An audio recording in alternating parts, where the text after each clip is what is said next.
It is 8:31, September 27th. We're going to go ahead and start Costa DC meeting. Meeting has now been called to order. We'd like to ask Mr. John Berrio to lead us in prayer this morning. If you would bow with me. Thank you, Heavenly Father, for the opportunity to live in this fine city of San Angelo, Texas. Thank you for the blessings that you pour out on this city. Not only the physical rain that's moistening the soil and nourishing it, but the economic opportunities, the people, the faith values that this city carries. We ask that you continue to bless us. Especially, Lord, this morning we ask that you be with this board. Let us hear every presentation. Let us make decisions that are wise and discerning in your eyes. In Jesus' name we pray. Amen. Amen. Thanks, John. We'll now move to public comment. Issues or items that are not on the agenda may be raised by the public at this time. Citizens should speak from the podium, beginning by stating their name and limiting remarks to less than 3 minutes. Board members may request that a discussed item be placed on a future agenda. The board takes public comment on all regular agenda items during the discussion of those items. We are now open for public comment. Good morning. Good Mike morning. Buck with the Workforce Development Board. Roland and I are partners in crime. We had one successful venture with the LVN RN Bridge program with Howard College, and we've been waiting in the wings trying to work with Howard College on a new initiative. Home Builders Association, Howard College have been working tirelessly over about 1.5 years, 2 years to try to build a construction trades program, and just had a very productive meeting yesterday. I think Mike Biggerstaff leading the Home Builders Association and Jamie, they've raised nearly $500,000 towards this venture. They're committing themselves to the first class in March. And what I'd like to do is give you a heads up that Roland and I are going into this again, and we'll probably be coming back to you and asking for your support and possibly some type of grant application to TWC to kind of partner up together, provide some funds to help support them. And I've already talked to TWC, mentioned what was going on, and they tried to get the approval that afternoon, so they're very excited about it too. So I'm looking forward to partnering up together again. Do you have any questions? Very exciting. We'll see you. Sounds great. You bet. We'll see you next meeting. All right, Thanks. perfect. Thank you. And happy birthday, Mike. All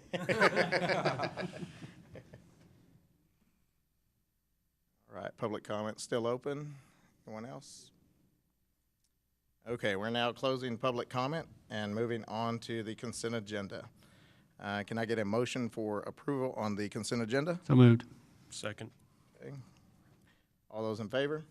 Aye. Okay, we had a motion by Mr. Tankersley and a second by Mr. Flores. Okay, now we're leading on to our regular agenda. I'd like to let all the presenters, last month meeting kind of got away from us, got a little long. I'd like to ask all the presenters to limit their presentations, try to be mindful of the board's time, about 5 to 10 minutes. Just want to go ahead and let everyone know that, just because it looks like we have a pretty lengthy agenda this morning. So we're going to go ahead and lead on to 5A, consideration of a request for allocating supporting funds for the improvement of the sculpture garden at Sunken Gardens Park as part of the collaborative effort. Presentation by Carl White, Parks and Recreations Director, and Howard Taylor, Director of San Angelo Museum of Fine Arts. Yes, Carl White, Parks and Recreation Director. I'm honored to present this item, introduce it. Howard Taylor is going to speak on it. We've enjoyed the Sculpture Garden for 5 years now. We started it about 5 years ago, and when Howard Taylor and Richard Salmon approached me about the possibility of a sculpture garden and where it might fit, I knew that Sunken Garden Park was the right fit based on its location. It's next to the visitor center, it's next to the river, it's next to Bryant Freeway, and it had an open space, a large open space that would accommodate the sculpture garden. We took the idea to the Public Art Commission, they approved it, recommended approval, and then we took it to City Council and they approved it. We've enjoyed it for the last 5 years. It's a great location. It's at one of our oldest parks. We acquired the park in 1917, so it's 100 years old this year. And I think it's a great asset to the city. And Howard Taylor is going to speak on the item. I'll pass it over to him. Good morning. Thank you Good for this opportunity. And don't judge me by these glasses. I bought them cheap when I lost my others in a drugstore, and I really appreciate this opportunity. And I'm going to surprise you by telling you, first of all, this isn't a surprise, but I think that what you all do is one of the most critical functions in our community, the future of our community and its economic well-being and development. The surprise is that the art museum's in the same business in a lot of ways, not just by being a great art museum and attracting people to the community, but we have been very vigorous leaders for decades in the community. We organized the Rudat project years ago that resulted in over $70 million in redevelopment. We worked very closely on the library project, actually raising the money for the feasibility study and many other things. So the project that we're talking about here is really not about the museum. It does involve art, but it's about the community. It's going to be an added burden to us in a sense because we will take on a significant role and already have of maintenance and investing in it on a regular basis to create this competition. But it's something we do willingly. And the other thing I'd like to remind you of is that you have already invested over $14 million in the river corridor, and I think that's brilliant, and it's one of the most wonderful assets we have. I think every community in West Texas and even other places really look at that because it's a beautiful asset to the community. In some ways, though, for visitors, it's kind of a hidden asset. They zip over it as they're going through town. We try to point it out to them. The visitor center is built there. But this garden really creates a kind of gateway and central punctuation mark of that $14 million investment. I have a PowerPoint, and I hope I push the right button here. We'll start with that, and I'll try to zip through that, understanding your time constraints. You know about the museum. One interesting thing I'd like to point out is we made a deliberate choice to be where we are, and it was a very difficult choice with the encouragement of the city because that area was very, very derelict at the time we built there. The first public building in this community to face the river, built to face the river and really direct our community in that direction. This really strange-looking object may surprise you, but the point we're trying to make here is that in communities all across America, and this is just a small example, they're making huge investments. That first thing I showed you, and this is from Texas Highways, they're beginning to celebrate the kind of spaces that we're looking at, but they're all in major communities, whereas ours is in this small community. This is an example in Seattle where they took the old rail yards. But in every case in these communities, they took prime real estate, dozens and a couple of cases over 100 acres of prime land where you might be building skyscrapers and things like that. The community took that and developed it for these gardens, similar to what we're talking about. And again, this is an image of the one in Chicago. You see the what they call the $1 million mile or whatever in the background. That land could have been developed for billions of dollars, and instead the city assumed that land and created these sculpture environments. And even in Little Rockport, which is now in terrible shape because of the hurricane, but the sculpture garden survived, and it's become a central, pivotal point of their community and a part of their economic development effort. This is in Houston. They have multiple gardens like this, but I put this in here because, and this is just two different views of theirs, ours has that unique quality of being a park as well as a sculpture garden that creates a beautiful place for people simply for contemplation, relaxation, group meetings. Sometimes you see strange and humorous objects. This one's in Philadelphia. I think it's about 60 feet tall, and it's become a central icon of the community. This is Minneapolis. The things we have are not as startling or as large, but they become symbols and beloved aspects of the community. But also there's the more conservative kinds of approach, and we will combine those elements along with the park element. Our thing, and this has not been made emphatically, he's kind of quiet about this, but I really like to give kudos to Richard Salmon because he, I think most of you know, has been a businessman in this community for decades. Was the former owner of Wendland Steel, very much committed to the economic well-being of our community over the years. He led the effort to create the River Stage years ago as a celebration of our sesquicentennial. And he and members of his family, but primarily him, came forward. We had wanted to do something like this forever, but we can't do it unless someone puts money behind it. And he made significant commitment over the years now to support this national competition. It's a lot of work that goes into it. We've had collaboration certainly from the Parks Department, AEP, and other entities, and then the museum itself spends a lot of money with contractors bringing in cranes and other things to install the works. The sculpture competition, one of the things I think that's unique about it is it's really generated incredible interest across the community. It immediately appeared on the cover and in other aspects of the annual report of the Chamber of Commerce, and continues to just this past week. And this is all spontaneous, not us urging anyone, but every time you pick up a publication about the community, sculpture, sculpture, sculpture, and then as you drive by there, an area that you didn't see very much use years ago, you begin to see groups every day there taking photographs, individuals strolling. And then this is another, I think, critical point. At the museum, we do attract a lot of people from around the nation and internationally, and we've gotten constant calls, letters, and comments because there's an element of sophistication and almost startling sense of what an advanced and progressive community this is, because this thing is so visible. The Highway Department estimates over 1 million people pass by there every year, and as Carl already pointed out, it's a really wonderful location. This is San Angelo, believe it or not, the snow scene, but we do see that there are some things that are really critically needed to make this become what it could be. Pathways, handicap access, some gateways, lighting, security, landscape enhancement. I think that we're going to continue our support of this over the years. It'll be significant. And I also want to couch this in another idea that the museum is working on. We have 2 other events. Our National Ceramic Competition draws people from all over the country and all over the world. I wish I had brought them with me, but I have publications from around the world, front page of our ceramics competition. And last year, I recall one artist was very excited because a fellow flew in his private jet from Seattle to purchase works from that collection. And the other thing, you may have heard of this, hopefully you have, but it's front page of the paper for over a week, our national en plein air Texas competition that's broken all national records and has been on the front page of En Plein Air magazine, and that's never happened before, and there are major competitions around the country. So it's a part of 3 different elements we're bringing to make San Angelo a significant cultural destination for the community.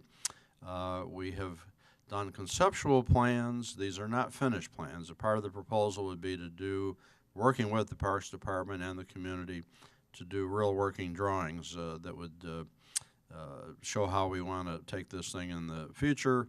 And one of the key things, again, is back to that $14 million plus $2 million private grants spent along the river to make this connection, which I think is imperative. So anyhow, we hope to go forward, and there are some permanent works we hope to possess for the community as well.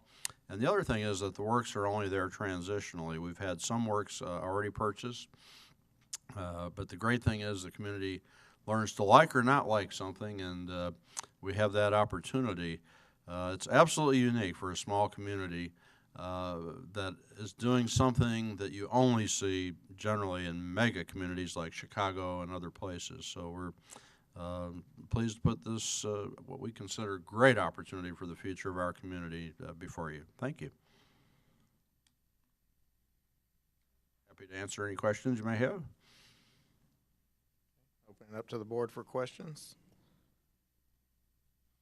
The dollar amount being asked is $700,000 on the attached spreadsheet with in y'all's packet with some cost estimates.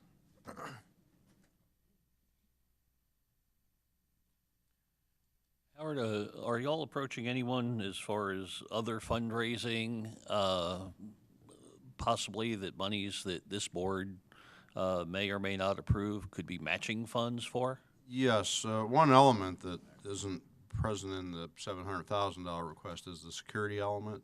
We would take that on. That'll be expensive. We want 24-hour-a-day TV surveillance of that area. It's not a bad idea in any public area nowadays, and particularly parks. Also, I estimate over the next decade, minimum of $220,000 investment from the museum. That's for the prize money, the competition. ASU is involved in this too, indirectly, because we do a national symposium that's drawing people to our community. But yes, indeed, one of the main things I think we're going to be looking at is purchase and acquisition of works of art for our community, and that's quite expensive. And then our burden, and it truly is going to increase. Even now, I have to commit an awful lot of staff time because we inspect that on a regular basis. I think also, we know the Parks Department has invested time and resources there. But I think what we've done is taken something that was kind of almost a dead asset. It was there. One of the things I was thinking about earlier today is our community has had amazing foresight. When we were still pretty much a rough frontier town, they did the deal with the Santa Fe Railroad to acquire all that land along the river. And our river is unique among most of them in America because it was never developed for heavy industrial use. It was never developed for navigation. So it's remained relatively beautiful. There are issues, we know. So yes, I think that if we are able to obtain this investment and support, this thing is going to become very beautiful, a great enhancement, and our experience has been that with public and community support, that's how we're able to obtain support from other sources. And the museum's been doing this for decades now. It really has to come from the community first. We have broken all records in this community for a cultural organization in generating grants, but it's always been by leveraging it first through community investment. Every foundation asks that question: what has your own community done? And again, I put it in the context of the $14 million done along the river, which is magnificent. But this becomes, I think, kind of the focal point and kind of a leaping off point. And it's right next to the visitor center, which I think is wonderful. And they go to great pains to point it out to visitors, but they don't have to go too far because it's right there. But you can see also the constraints, that, the lack of walkways, sense of gateways, and some additional parking. That's sort of a long answer to your short question, but the real answer is yes, we will. Besides the direct investment out of pocket from the museum, does not enhance us. It actually impacts our operating funds. So we will very vigorously, though, pursue additional funding. Right. And is it up to 700 or 700 is the offer? We're suggesting 700 because as we have looked at this, there are elements, and I'll give you an example of where we might spend more money. The bridge itself has an opportunity to be a beautiful work of art. There are a number of bridges built around the country. So if we were to build a straight pedestrian bridge, that's considered as a part of this cost. But if we were to engage a leading artist, as many communities have, the museum would take on that burden. It's a lot of money. We know it's not inexpensive, but on the other hand, think of how visible that thing is. I mean, the highway department told us over 1 million vehicles a year pass by there. It's right there by the visitor center. It's on the river. I mean, I don't think you could find, and as I pointed out, Chicago, land that was worth billions of dollars to developers was acquired by the city for this park because they saw that as even more critical to their long-term economic development. It's become a multi-million visitor attraction in that community. Abilene, nearby Abilene, wonderful community. They have a railroad. We have a river. And they've tried hard to enhance that railroad and make it look somewhat like a river. They have some sculpture along there. They have a competition they've been doing for decades that's drawn a lot of attention, but it's miles away from the core of the city and no one sees it. They are deeply envious, and I love it when other communities are envious of us, of the position we have for this very unique space. And y'all have already, I guess the city has reseeded that whole park. They have, and, yes. Have I already know. started making improvements on their own with Exactly, okay. yes. And it's always been an attractive area, but it was something people just drove by. And I promise you, on any sunny day, you see people gathered there. And the Sunken Garden itself has been a very well-used place for wedding photographs and things of that for years. But now I'm always amazed, and I've seen it multiple times, brides and grooms posed in front of the sculptures as well. So that's become another thing. And as I pointed out here, I turn around, every time I turn around, I see images of this popping up. It's something that the community seems to really love and engage. It's become a symbol. Do you have any other questions from the board for either Carl or Howard? Are we looking at any kind of use of the sculpture garden and sunken garden as a venue for upcoming events where folks would be drawn? Ultimately, this board is about economic stimulation. Absolutely. How many tourists are we going to bring? Some way that we can see a head count. Yeah, that, In open that's parkland, it's difficult to count. that's a really good point. I mean, it is truly, and we've been discussing that at the museum because, we're not there on a daily basis. One of the things from the surveillance system is that can help do that because our cameras are activated by action, and so when you see people there, that's one way of doing a head count. In terms of it becoming a venue, it has sort of spontaneously and informally. People don't ask for permits, but they show up, they do events there. And we'd like to see a lot more of that. And I think one of the things that will help that is the improvements, because as attractive as it is now, if you're at all handicapped, it's very difficult to navigate that area. If you're an older person, it's very difficult to ascend the curbs or find a place to park. So I think that this will present that opportunity. Also, behind this is an informal relationship with the city and the Parks Department, but it's been a very positive one where we can work together to make this a more public and engaging space. I think that's a great idea, and I think that's exactly what we would like. And then those images I showed from Houston gives you an idea of how people tend to use spaces like this informally. In Houston, there are all kinds of groups that gather routinely. Sometimes it's classes that meet outdoors, it's reunions, and then the Chamber and the CVB have very vigorously pointed out that it's just right outside the door there because people ask about it. So, And I think that's a very important point, and I think the members of the public and the viewing audience could benefit if they could see the map. And I've asked Carl if he could explain what those improvements entail, and then I'm going to add some additional comments after he gets done, if it's okay. You can see the conceptual layout of the improvements, and in the yellow and I guess the orange shows some of the improvements. The first and major one is a better connection from the river and from the visitor center, which is this utilizing the existing high pedestrian bridge, connecting to that so you can get up higher to the level of the sculpture garden. And that's one of the more expensive items. The other is basically some entrances. One would be here, a smaller one here, a fairly major one here, that lets folks know you've entered a special place. You've entered a sculpture garden. Some improvements here along this road for additional parking, off-street parking, connecting walkways, different locations, some additional trees for landscaping, some site work.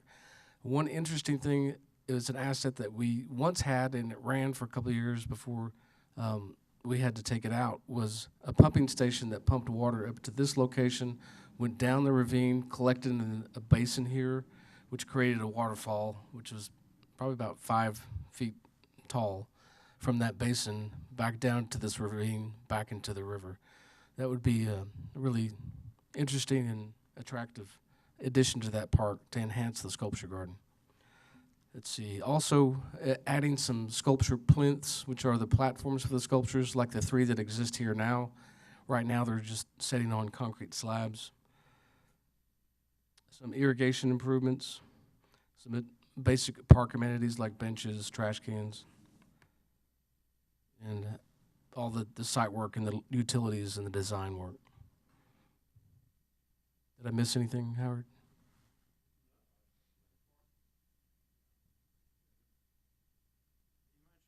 the parking, one thing I'll point out, this was a collaboration with the museum and the Upper Colorado River Authority a number of years ago, but you probably know that our river in many areas is essentially a pond. It doesn't flow, and I think there's an opportunity to make this water feature also an aeration feature for the river. We have something similar right in front of the museum, and that was a collaboration with the city, UCRA, and the museum, and I was co-chair on that project.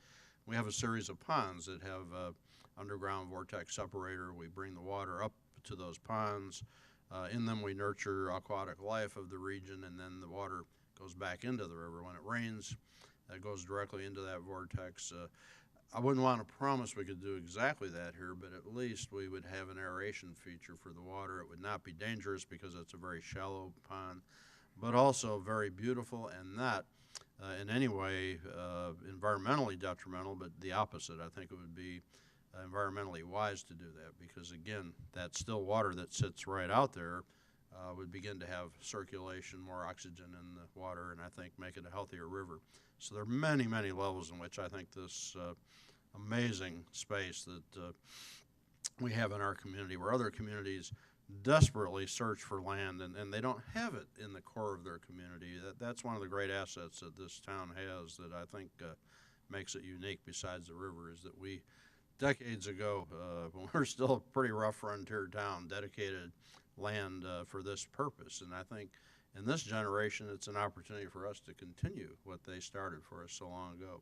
And I think for relatively low cost. This is not an inexpensive project, but in the grand scheme of things, compared to any other community that I know of, if they were to take on a project like this, acquire land and try and develop a park from scratch, you're looking at millions and millions of dollars. This is like icing on something that's a great asset that's already there.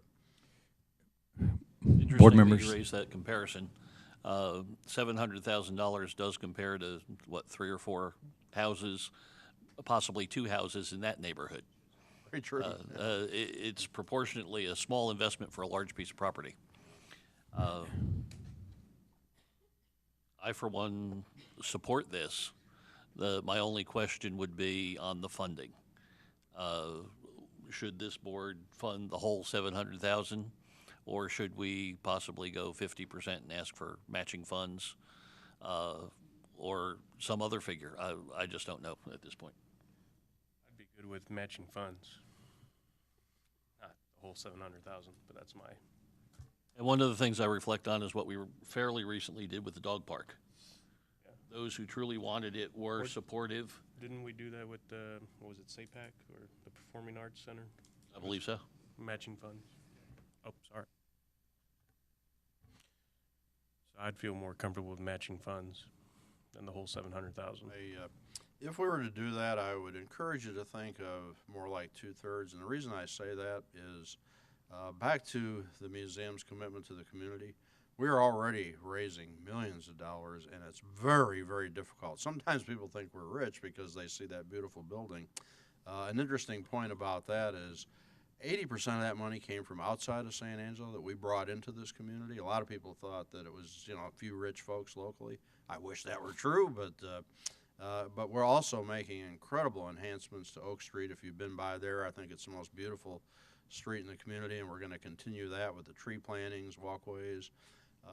We've acquired some properties, those old buildings that were collapsing on Oak, so we already have a pretty heavy burden there. So I would encourage you to come as close as you feel might be possible to that 700, but we're certainly very happy to have a dialogue about that. And we're working every day truly for the community. I think that's our commitment. I think another key question would be timing on this, as well as would it be done with Parks Department in-house support, or would it be done with contractor labor? Cost estimates are based on contracted. We could possibly save some money if we did some of the work in-house, like make the walkways, do some of the landscaping. Time frame, we had to work that in with other projects we're doing. We hope to have these improvements done within a couple of years. It would be ideal. What are the walkways going to be? That'll be a good design issue. It could be a variety of things, from concrete to macadam to even a compacted granite or something of that nature. One serious consideration, of course, is aesthetics, but another is handicap access and durability over time. And I think that's why we want to have a really capable landscape architect, because I think aesthetics become very important too. You can do all kinds of walkways, but some of them look pretty crummy. So don't have a specific answer, but I think our goal will be two major things. One, well, three really: durability, two, aesthetics so that it fits within the park, and three, good handicap access and public access. Because other things will need to be determined, like the width. You know, do you want a width where two people could pass each other going in either direction, or do you want a narrower pathway? And I think that's where we need the professional guidance. I think there's some very capable, including the gentleman who did the preliminary thing, that have that kind of knowledge that we'd want to engage. And the Parks Department, of course, would have primary say-so over the design, I think. Yeah. Roland, when we did the dog park, how was that funded? I don't recall. I think that project was stalled at the time, and the board basically put the funds to allow it to get funded, fully funded, and initiate the project. I think we put up $12,000, so it wasn't very much, but that's what we did to get it off the high center. I would recommend to the board that you provide some direction, and maybe, you know, whatever that split you want. Let me just say this: this is in my view, an underutilized asset, as Howard was pointing out. If we had to buy the property and provide the improvements, it would be much more costly. I'm excited because it provides a linkage, and there's a term in economic development that we use. It's a creative economy. So we know that the linkage, I mean, as you can see now, folks that utilize the river improvements that we've invested in, they stop at the bridge and they come back. But I think this would force and expand the ability and mobility of people to continue to utilize those parks. I think it will continue to draw more tourists. I think it'll help us to retain businesses and attract businesses. And so I like every one of these features. And so I would say it's a good economic development project. It is part of the quality of life that people look for, both retirees, those that are millennials, and those in between that are the CEOs and general managers that come in here. But I would recommend that we give Howard and Carl a goal so that they don't leave here trying to determine what it is that they need to look for in terms of a percentage. I'd like to make the motion then that we not make a final decision on this at this time, though we do support it, but ask you to come back possibly at our next meeting or a future meeting with specifics on what sort of match you think you could work with. We'd like to fund it, but at the same time, we have to be good stewards of the funds this board has available to it through the good graces of the taxpayers. And as with the dog park, as I recall, folks, those who were interested in the dog park had already raised the majority of funds, and we just filled the gap. I do hope I made the point that we're going to be continuing to invest in this over the years. Just the operating and the competition is a big burden. I mean, it really is. Plus, we've already put in a couple $100,000 or close to that. And also, ASU continues to partner in a couple of ways. They do this national symposium. They do it on campus, but they see the important linkage, and they have a very vigorous program of public art. And so they're using this as an opportunity to look at works, kind of pre-examine the work and the artist, and so that partnership will continue too. So one point I would like to make is we're already investing pretty heavily in this, so I do encourage you to look at the maximum that you think would be possible, because the other side of it is we'd like to invest as much as we can in the maintenance and ongoing operation and improvement. One of the things that's a big challenge about this competition is we're getting artists now, even internationally, and we're not able to give them a lot of money to bring their works here. When you transport a major work of art, the artist really gets nothing out of it, but it's a lot of out-of-pocket cost, and many of these artists are spending thousands of dollars to bring these things here. And to enhance this, we're going to have to invest more there. We do have significant prize money we give. And you know, we do a big celebration and a lot of other things. And then the other thing that's really important, I should have brought some copies of this, is we do very significant national marketing that I think feeds back into tourism and visitation. And truly, I think, as Roland has pointed out, that one of the interesting trends in economic development is many companies are now looking for a good place for businesses to live. And I thought that was an interesting thing, making choices based on what their employees and executives are looking for. And more they're looking for this kind of environment. And so I think that it plays to many different aspects. So that's my plea to, yes, we'd love to partner, but to the extent that we could invest through the Coast of D.C., the museum is already there investing, will continue to do so, and does have a capital commitment towards the security part of it alone. And, you know. Well, in that case, I'd like to see those figures, what that investment is. And have some, if you've already... I have some preliminary figures. I think we did a little handout just before the meeting. And yeah. Yes, you did. But to actually look at it, and if you feel that you've already met that 1/3 match, show us numbers that we can present to the public for our I'd be very decision. happy to, yes. Okay? So the motion is to postpone till next week, next month, till we get updated figures.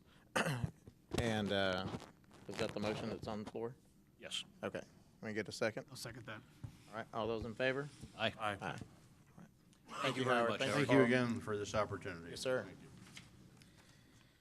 Okay, now we're moving on to line item B, presentation and consideration of approving the Chamber of Commerce Marketing and Recruitment Action Plan for fiscal year 2018, presented by Michael Looney, Vice President of Marketing and Recruitment from the Chamber.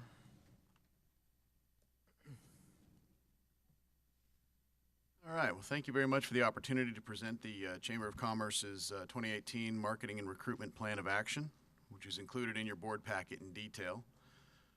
For those who may be a little bit new to the mission of the Chamber with regard to the Coast DC contract, I'd like to briefly overview some of the highlights of the plan of action and give the board an outline of our plans and goals for the 2018 year. The main goal of the Chamber is to recruit primary employers to San Angelo, and that is companies that create products and services locally and that export them for sale. And they import new dollars into the economy, so you're not just circulating dollars throughout the existing economy. In accordance with the Chamber Coast DC contract, the Chamber provides professional economic development marketing services and engages in recruitment services to provide new jobs and capital investment, attracting them to San Angelo. The Chamber's 2018 plan has been reviewed by our Economic Development Executive Committee, and we believe it to be a solid plan that will yield strong results in the coming year. These 2018 actions will include public relations, that is, getting the word out about the opportunities available in San Angelo to primary employers. And this is where we advertise locally, statewide, and nationwide. We'll continue to publish articles about San Angelo, perform interviews on television, radio, make public speeches, presentations, write articles in industry-specific trade journals and out-of-town news outlets. We'll also continue to work very closely with the Governor's Economic Development Office and the Texas Economic Development Council, of which we are members, to generate prospect leads. To report on progress, we will continue to attend the Friday morning Coast DC staff meetings, which we do regularly, update activities in Work Zone Project Management Database, which we collaborate with Coast DC on, and provide quarterly reports to you, the Coast DC Board. Publishing print materials is also a large part of what we do, and we shall continue to maintain and publish the annual community profile, the cost of living index, specialized industry-specific brochures for submission to prospects, maintain the Chamber's economic development website, research and publish monthly business barometer, which we do each month, produce industrial park marketing materials as well. We also plan to increase our use of social media in 2018, which we have found to be a good way to build awareness of opportunities in San Angelo. Partner collaboration is an integral part of our 2018 plan of action. The Chamber will continue to work closely with Coast DC staff and report on projects deemed eligible for Coast DC assistance. The Chamber will also continue to work closely with our economic development partners, Coast DC, ASU, Concho Valley Workforce, Howard College, West Texas Training Center, and Downtown San Angelo Incorporated. And all these partners are included in our monthly Chamber Economic Development Advisory Board meetings. We'll also continue to update and maintain the Chamber's industrial prospect database and maintain our searchable commercial property database as well, which we deployed this year. As part of our plan of action, we will also produce 4 short San Angelo industry marketing videos that highlight the strength of our market to prospective employers. We find this to be very effective with the videos that we currently use that were produced last year, and we link up to our website. And we plan to increase the volume of San Angelo industry articles in the statewide and local press. Direct outreach campaign. This is our most critical function. It is one of the most important components of our plan of action, and we plan on making a minimum of 10 appointments for site visits to prospects throughout the state and nation that we believe are compatible with San Angelo's economic base, available facilities, proximity to their markets, and skilled workforce. These are all going to be within the targeted industrial sectors included on the 3rd page of your plan of action.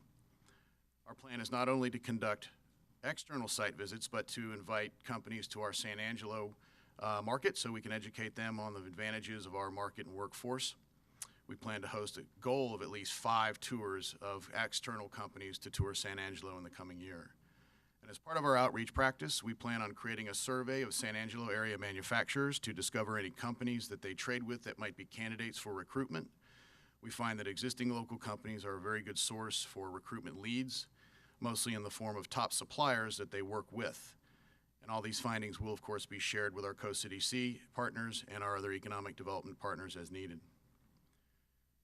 We plan on attending 2 national trade shows in 2018 specific to targeted industries that we would like to recruit.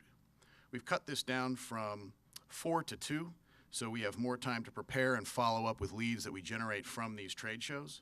And we find that we can create a greater yield by attending fewer but better trade shows. 2018 plan includes delivery of marketing packets to select out-of-town companies that show the most potential compatibility with our marketing and fabrication sectors. This outreach will continue to focus on available facilities, the industrial parkland, and airport facilities. It will also showcase our skilled labor and will promote the recently nationally recognized certification of Tom Green County as an ACT work-ready community.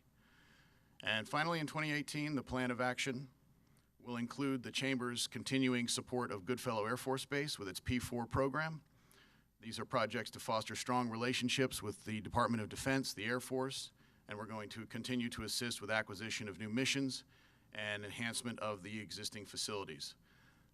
I'd like to say the Chamber is proud of our Co-CDC partnership, and it's a pleasure to serve San Angelo, and I'm happy to answer any questions you may have.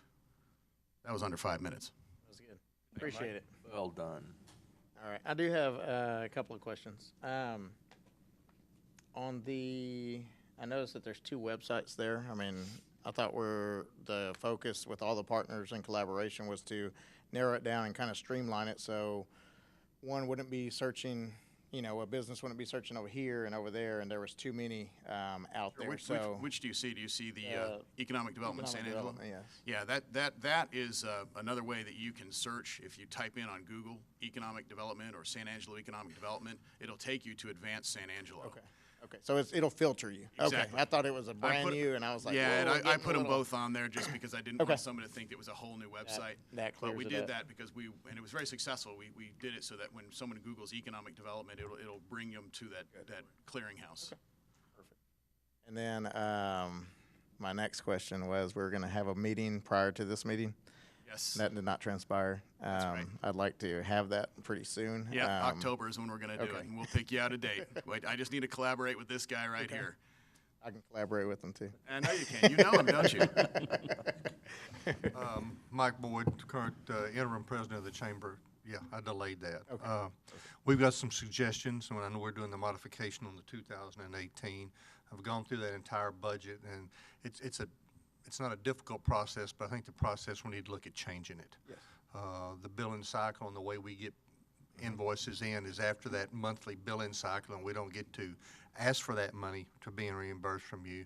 I think some of the things that are detailed in there, I'm finding are not useful, and Michael's not finding it not useful.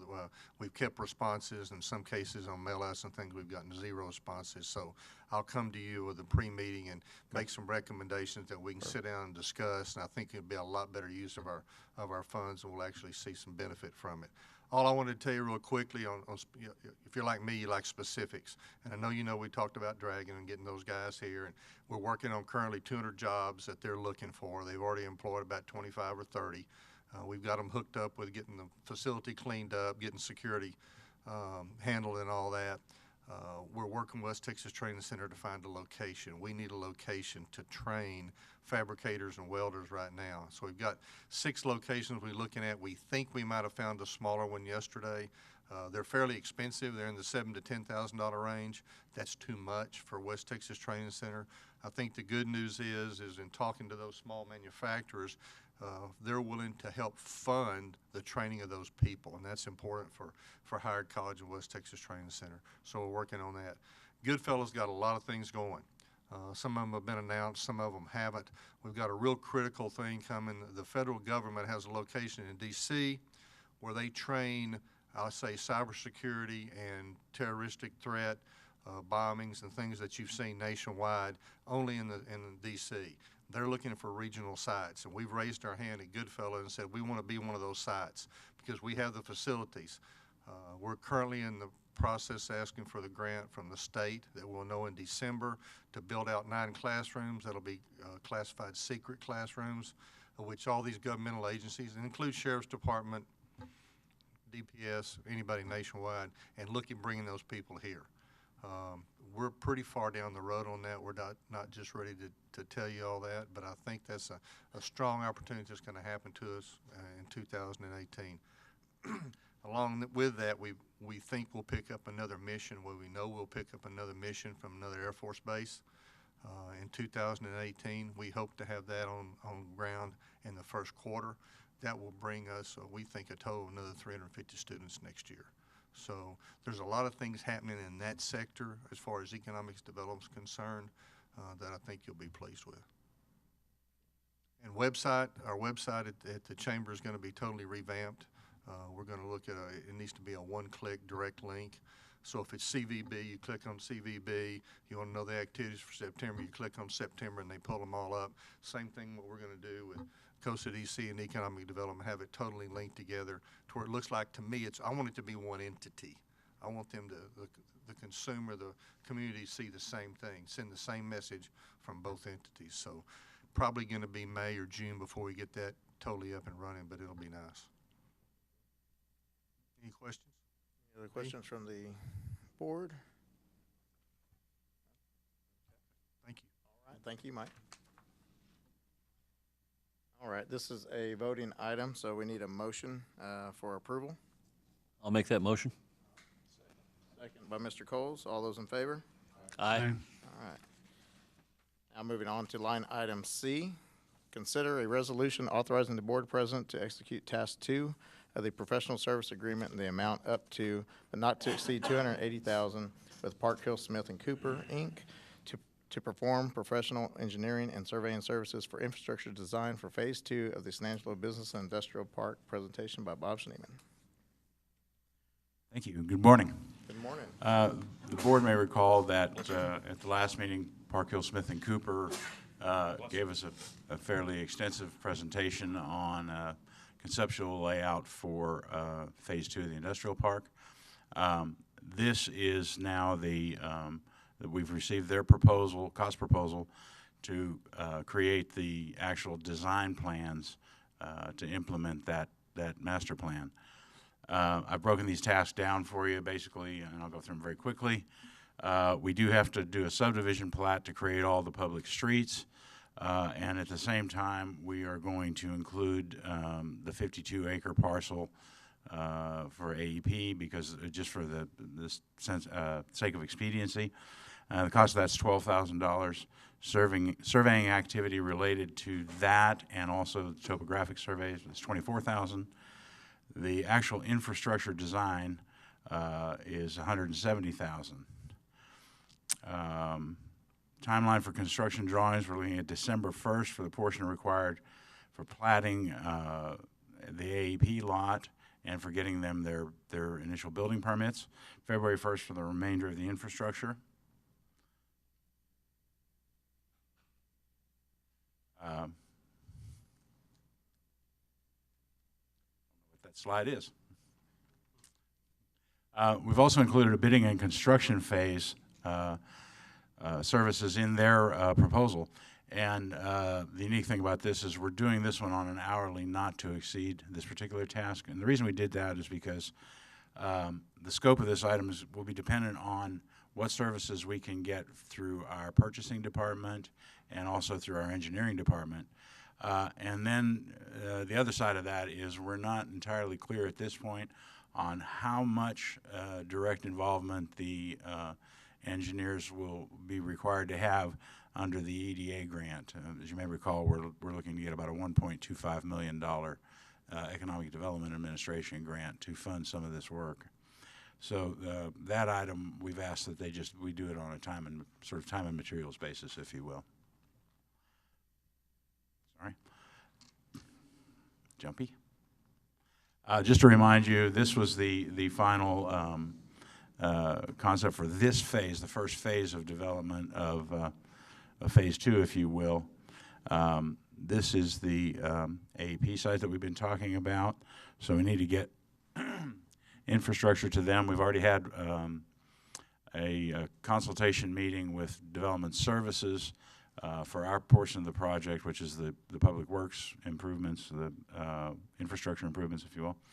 And we've had a development review committee meeting with AEP and their architect, and a lot of discussion with Development Services, and they've been very, very helpful on how we're going to work these two projects together.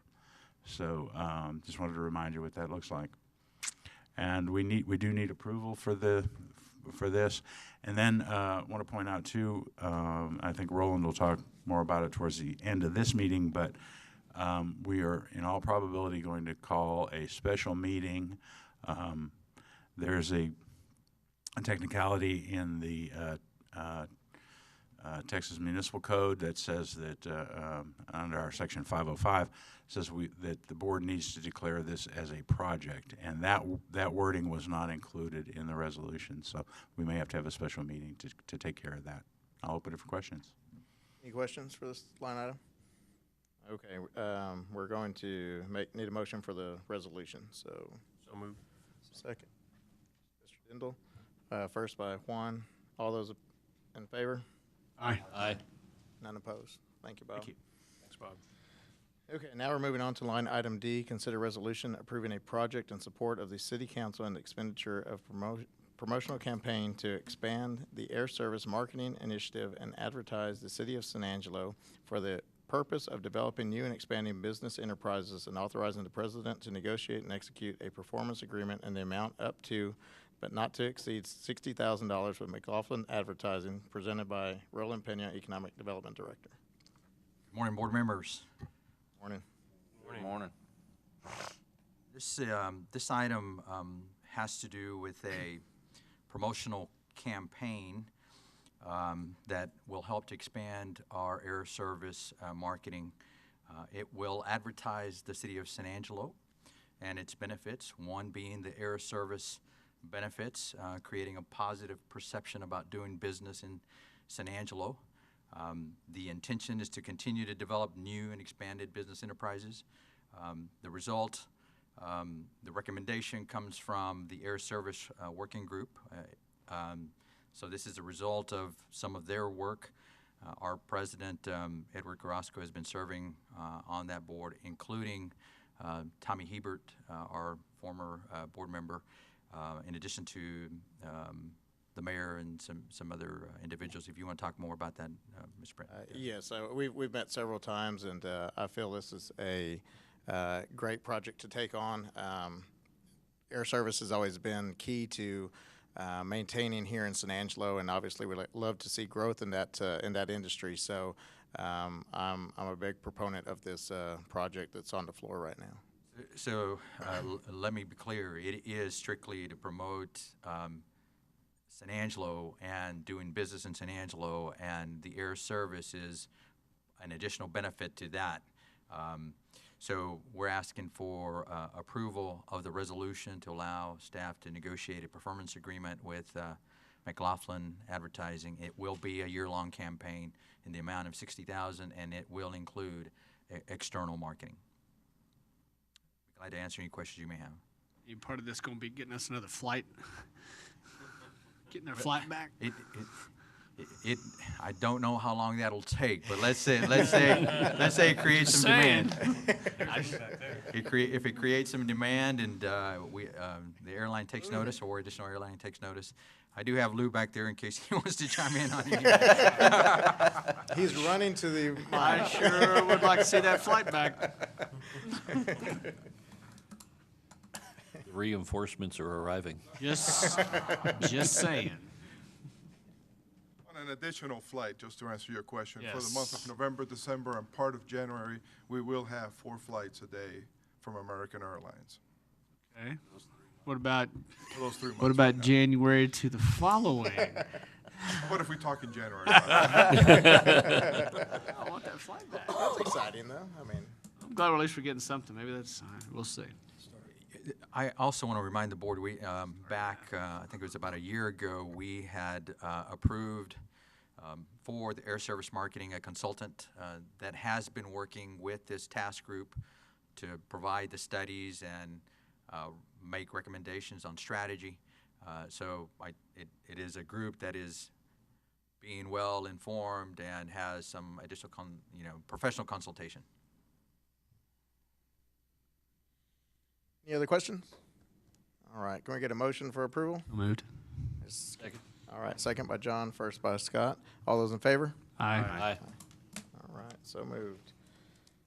Okay, now moving on to line item E, resolution of the City of San Angelo Development Corporation Board of Directors authorizing the use of sales and use tax funds in an amount not to exceed $100,000 for a project that entails acquisition from the City of San Angelo of a 17.58 acre parcel of real estate property fronting on Houston Hart Expressway within an area bounded by Southwest Boulevard, Sherwood Way, and Sunset Drive, and a development agreement with the city pursuant to which the property will be improved for resale and commercial development as permitted under Chapter 505 of the Texas Development Corporation Act to promote and develop a new or expanding business enterprise that create or retain primary jobs or that provide facilities and enhance convention purposes and tourism, presented by Roland Pena. Apologize for those long captions, but they are a recommendation from legal, and Dan's not here, so we can blame it on Dan, can't we, Brandon? So we have been talking behind closed doors, I guess, in executive session of the potential of this property, and this is 17.58 acres. It is located off of Houston Hart, between Houston Hart and Sherwood Way, and I think the board agreed that this was a good opportunity for us to investigate the possibility of purchasing this property for the purposes of commercial development and or marketing, to the potential of attracting new business or the expansion or retention of the existing businesses in our community. The purchase price has been set at $25,000 and does include, as you'll see from prior discussions, any other profits that we make from it. We've talked to the board about the environmental concerns on this property. So what we're asking for in the amount of $100,000 covers the environmental assessment studies. That includes let me see if I got on a slide. No. This includes the Phase 1 and Phase 2, the geotechnical report that will advise us if the land is truly developable or how much of the land. Also included in the $75,000 is the surveying and any additional closing costs. So we do have a little bit of cushion in that 75,000. This is in response to the RFP that the city issued back in April. The City Council did approve an award. We were the only bidder for that piece of property, and they accepted our offer in the August 15, 2017 meeting. So staff recommends approval and would be glad to answer any questions you may have. Any questions from the board? Okay, this is Motion voting. So, Motion to approve. Motion by Juan, second by Scott. Before you take a vote, I think it's very clear, and we need to make it very clear, especially for our audience in the room and those and the viewing audience, that during the due diligence, if we determine that the studies prove that the land's not developable and we have continued environmental liabilities, then obviously Purchase is off table. Yeah, Yes. we do not move forward on the purchase. good point. How long a time frame are we talking about? We're expecting the next agenda item. I can talk more about that. But we've already spoken to an engineering firm, and I've stated 60 days, and they feel that they can get it done 60 days from the time we execute the agreement. So we think within 60 days we'll have some notice. So we're thinking perhaps, as Edward and I were talking about this December. yesterday, maybe by the December meeting we'll have some information. updates? Yes. Okay. All right. And Okay. I think just as a matter of perspective, looking at this, the current investment and proposed investment in this piece of property, which for all intent and purposes, for decades has been useless property, is being resurrected literally for far less than the value that the property will have once it is resurrected. The purchase price of $25,000 alone is under what 1 acre in that neighborhood would be valued at, and we've acquired 17.58 acres. It's going to take a little bit more investment to do that resurrection process, and if at any point we don't see life, we're able to walk away from it. But at least we have endeavored to revitalize that area. That's correct. There's one more item that I need to mention. In the purchase agreement, it does call for a development agreement, and it's not in the purchase agreement draft that you have in your background packet. And there's a reason for that is we can't put together a development agreement until we know what we have on the property. And so just in the event that you get asked by the public, that's the reason it's not in there. Motions are still on the table. All those in Second favor? the second. First and second. Motion, second. Okay. All those in favor? Aye. Okay. Motion carries. We're going to move up item G as it relates to this project that Roland is discussing. So Roland will remain on the podium up there. Approval of a resolution of the City of San Angelo Development Corporation Board of Directors authorizing the president to execute task order number 1 to RFQ ES 04-15 with SKG Engineering LLC and a sum not to exceed $65,000 to perform professional engineering and surveying services for an economic development project that entails acquisition from City of San Angelo of 17.58 acres parcel of real property fronting Houston Hart Expressway within an area bounded by Southwest Boulevard, Sherwood Way, and Sunset Drive for commercial development that requires survey, environmental studies, and geotechnical investigations and related services. So this item is seeking authorization for securing SKG under a IDIQ, meaning there's already been an RFQ that's been submitted to the city above 50,000, and so SKG is one of the engineering firms that's been listed as those firms that have been approved to operate under that RFQ. It helps us move along very quickly to try to get these studies done as efficiently as possible. Some of the objectives for the scope in the work that we're asking for is to identify whether there are any potential hazardous materials on the site, to recommend the means and cost of remediation, and identify constructability, meaning can the land be developed, and if so, what kind of materials can can we utilize. It will seek for the survey, so we look for a firm that can do the studies, has the expertise to do the studies, and then also conduct the survey for the property, including the topographic survey as well. I mentioned the phase one. These are the items that we're requesting within the scope. So they are identified, itemized in terms of cost, and that's the cost for phase two. Chain of title, environmental lien, remediation cost. That's the geotechnical investigation. That's probably the most critical piece for us. We want to know if it is developable, what's it going to take, and the rest are just routine expenses. So total cost is $50,000. You notice that between the $25,000 purchase of the property and the studies is $50,000. We do have a cushion there to allow us in the event that we need additional. We don't have to come back to the board for an amendment. We don't have to spend the $100,000, but at least we have availability to go above that range if we need to, the $50,000 range. Make the motion, we approve. Motion's on the floor. I'd like to say real quick, I do love seeing a local engineering firm taking control of this.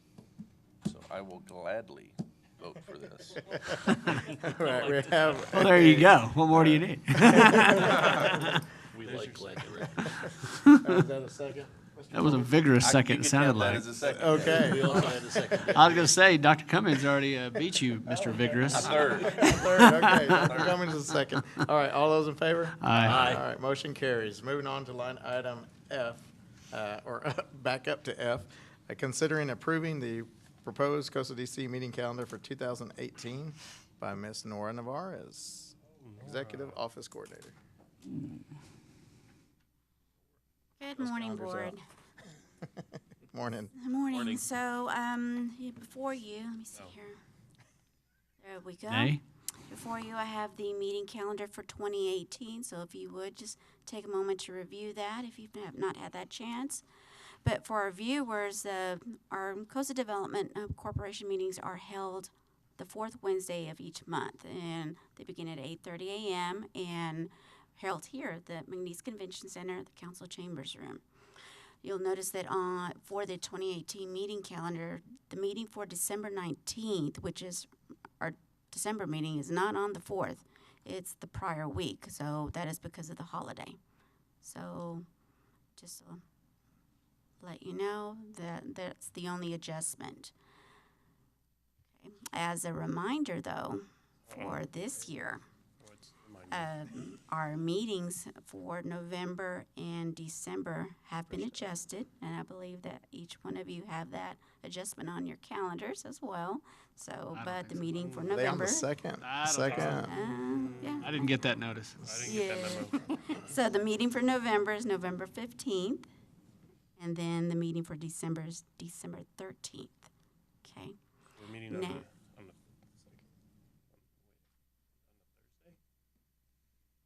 15th? 2017. 17th? I'm an 18th. Okay. Thank you. I appreciate that. But just go back with 2018 meeting calendar. I did review, make sure that there was no conflicts, especially with schools, because I know a few of you just still have children in school, so it does not conflict with spring break. So, so just want to let you know that. So, if you have any other questions? Make the motion, or we approve. comments? Okay, motion. Second by Mr. Coles, first by Mr. Barrio. All those in favor? Aye. Aye. Motion Okay. carries. Thank you, Moving Nora. on to Nay. closed session, executive session under the provision of Government Code Title V, Open Government Ethics, Subtitle A, Open Government, Chapter 551, Open Meetings, Subchapter D, exceptions to the requirement that meetings be open under the following sessions. Line item A, Section 551.072, deliberations about real property regarding 17.58 acres parcel of real property fronting Houston Hart Expressway within an area bounded by Southwest Boulevard, Sherwood Way, and Sunset Drive.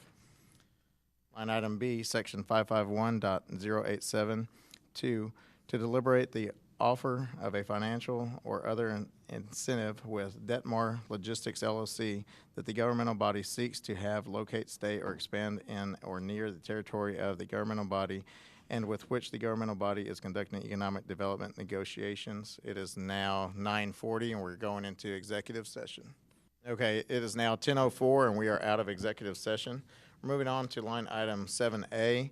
Approve a resolution of the City of San Angelo Development Corporation Board of Directors authorizing the use of sales and use tax funds in an amount not to exceed $300,000 to provide an economic development incentive to Detmar Logistics LLC for a project related to business enterprises that create or retain primary jobs as authorized for a Type B corporation under Local Government Code, Chapter 501, Subchapter C.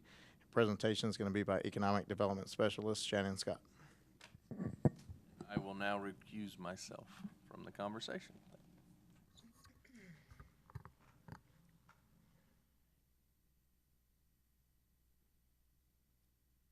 Good morning, Board. Good morning. Morning. As Mr. Carrasco announced, this is a resolution approving a project. This is related to a business enterprise, that business enterprise being Detmar Logistics. Detmar is a transportation, logistics, and hauling company, specifically of frac sand. Their target audience is all over the nation. However, they mainly focus in the Permian Basin and Eagle Ford shales of Texas. For negotiating purposes, Detmar intends to lease a larger facility than the current one that they're located at. The facility that they're in right now houses 20 trucks, 44 employees, and they're planning on adding an additional 26 trucks. Any questions on this slide? The incentive that we're proposing today in the resolution is for Detmar to create 120 new jobs over 5 years. We did want to note, however, that they are intending to add 195 jobs over 10 years, but for the purposes of incentivizing, we are going to do 5 years at 120 jobs. Another important thing to note is the average salary of these employees is going to be $75,000. As noted in the previous slide, by the end of October, they will be adding 47 more trucks and then 100 additional trucks by the end of January of next year.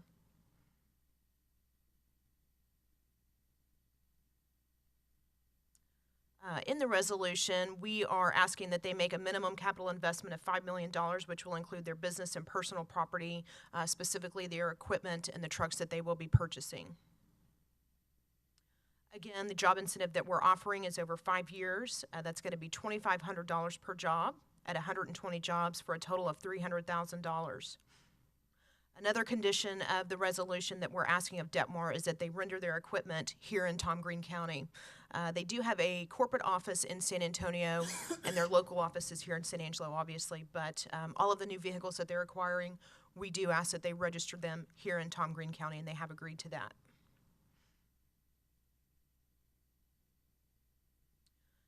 It's important to point out, when we do projects like this, we really sit down and analyze the economic output that these will generate, and with this one, it was very significant. Again, with the number of employees that they're hiring, the salaries that they're going to be paying them, their significant capital investment gave us a great return on our investment. So we really wanted to point that out.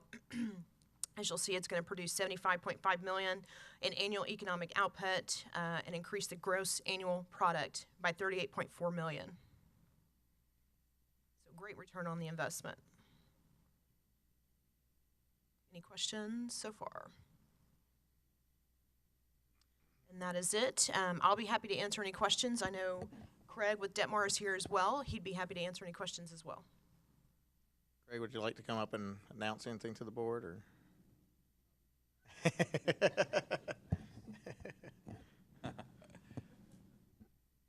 Board. My name is Craig Coles. I'm the Safety and DOT Manager for Detmar Logistics. As you see, and as Shannon had worked out, I got kind of lucky in this aspect of being my brother happened to be sitting down at dinner one night, and I mentioned that we were looking at a new building. He presented this to me, and so we started working with Mr. Pena and Ms. Scott on this project. So this is something we're looking really forward to. Just to give you a little aspect of what we are looking for, our current facility right now, we're sitting on about a 1 acre lot. We have 2 bays. We have 3 mechanics working for us right now. Our big challenge that we have is that, as you see, the number of trucks that we're adding is we've outgrown it. Matter of fact, this last week I drove as a safety manager, I drove into my office and I had 4 trucks parked on the side road. And as you know, that's very dangerous, but there's no place else for us to park. So we are definitely wanting to look at this. The president, he apologizes for not being here. His name is Matt Detmar. They already had a previous engagement today in Houston, so they were, him and his father, who also is on the board of directors, had to be in Houston today. One thing they did want us to really talk about on this is, you know, with the expanding, with the oil boom coming back, the expanding part of the frac sand, they really wanted us to look at a good place for us to really have a good home. And we want to have some more home. Right now, we're just pretty much renting. We could very easily have, we looked at going to Odessa, of course, where the other ones are. But with the fact that we do so much business in the Brady area with the frac sand, all the way into the Midland, Odessa, up into New Mexico, even up into the Lubbock area, it's a good home, good place for us to be right here, centralized to run our operations. So that's the reason that we really would like to make San Angelo a home. Of course, this is my home, so it kind of makes it, I have a little special key in this one. Been here since 1983, so this is a very big deal for us to have this, and we really want to make San Angelo our home for our operations. This right here would make it where we would have a permanent home. So if y'all have any questions for me about our business or anything, I also have our operations manager, Del Kent, in attendance also, but we'll be happy to answer any questions that y'all may have at this time.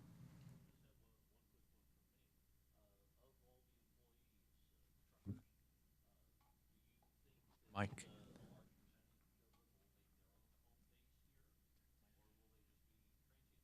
Your mic. Sorry, there we go. How much of this payroll do you foresee staying in town?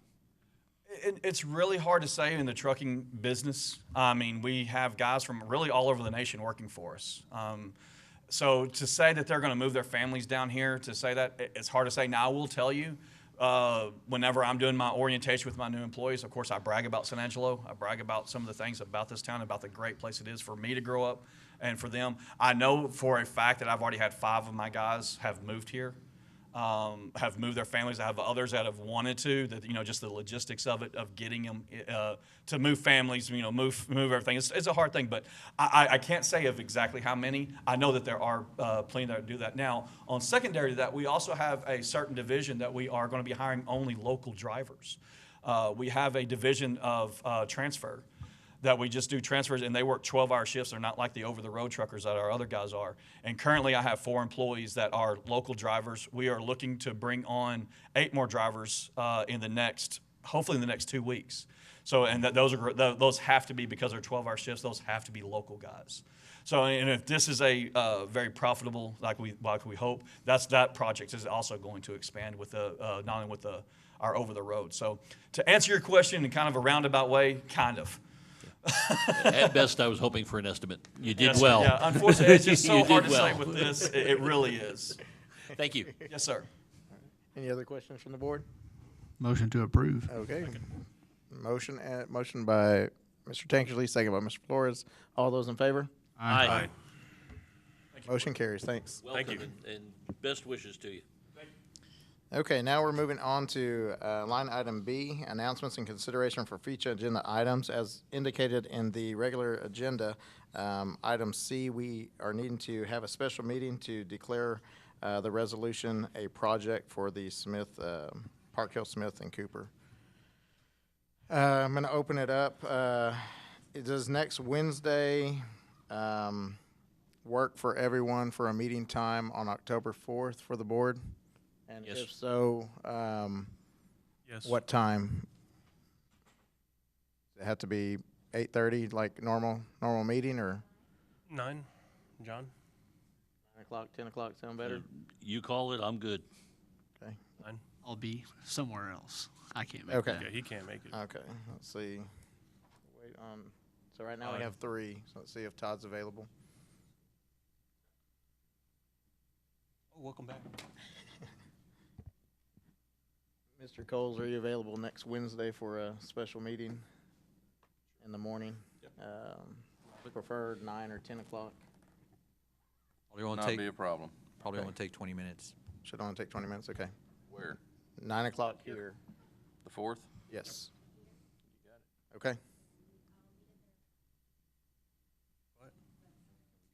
Oh, we don't even know if we can? Let me verify if this meeting room's gonna be available Okay. for that time. I know it's not gonna be long, but Just to send us an email. verify. And I'll email each of you and let you know, okay? Thank you, Wonderful. Nora. Thank you, Okay. Nora. All right. No other agenda items. I need a motion for Motion to adjourn. Announcements and such. Brenda Gunter, Mayor of San Angelo, and myself attended the Ports to Plains Conference just a couple weeks ago. And we had hoped to be able to bring a report on that conference today, but Brenda had other commitments. So I just wanted to have that on next month's calendar, and we will bring a short presentation. And I'll just give you a quick preview. It was informative and exciting what's literally coming down the road to us. Thank you. Forward to hearing it. Awesome. Yeah. All right. Okay, motion from Mr. Tankersley, second by Mr. Flores, and we are now adjourned.